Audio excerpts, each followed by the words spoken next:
You recently talked about being on a celebrity dating app and wanting to yes. match with John Mayer. Have you heard? Well, okay, people are putting that in my mouth. So people were asking me who's on the app and who I've seen. John Mayer is on the app.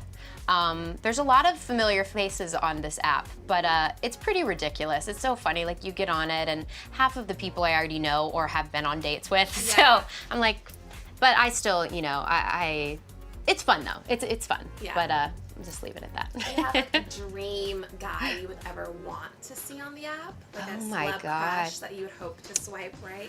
Oh my God. I mean, but he's not around anymore. I'm obsessed with Elvis Presley, so, okay. but that's just not possible. I always said that people were like, for Fantasy Island, they're like, what's your biggest fantasy? And I was like, Elvis Presley. Yeah. Oh, But it's just, well, I named my dog Elvis. I'm from Memphis. Yeah, big fan. Nice. Yeah. And then I knew that John Mayer thing was gonna come back and bite me in the butt. I just need to learn to shut my mouth. Fantasy Island, obviously coming out soon. Looks absolutely terrifying. What can you tell us about the film?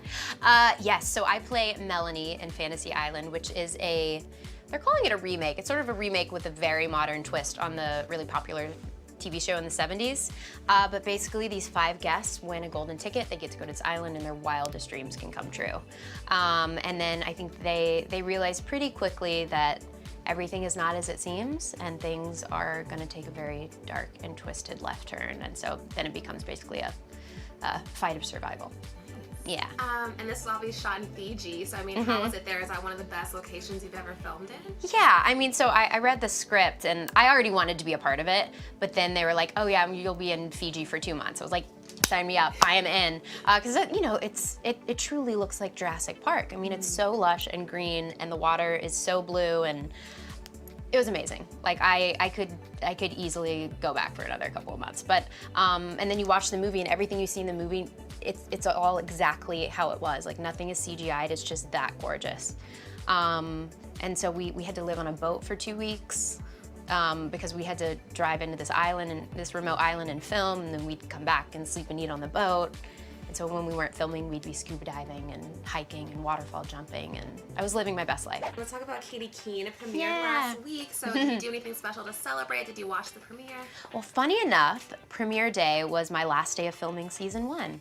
Wow. So we were filming in Grand Central Station, and they got us all a hotel room to like tweet and watch together across the street. So I would like run back and forth to watch and then film. So it was a very nice day and very exciting. And you know, we've been waiting for it to premiere for almost a year now, so it was good. It feels great that it's finally out there. Nice. And is it true that you'll be singing on the show? It is true. I'll be singing a couple of times. Yeah, there's a lot of musical elements to the show, and although Katie plays the aspiring designer, there are moments where everyone just sort of breaks out into song, which has just been a blast. And you recently said that you kind of opening up about your insecurities in the industry, and you said that you look back and think about all the minutes and hours that you've wasted thinking about stuff that was out of your control. So I guess like how did you kind of overcome that, and what helped you get there?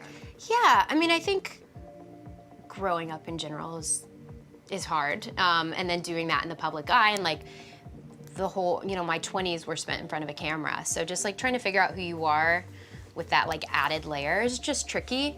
But I guess what I meant by that is just, you know, being 30 and just realizing what's important. Like my priorities are just like drastically different than they used to be, and so it feels good to focus on what's really important and the people that matter and not worry about the superficial stuff anymore, because it can really weigh you down.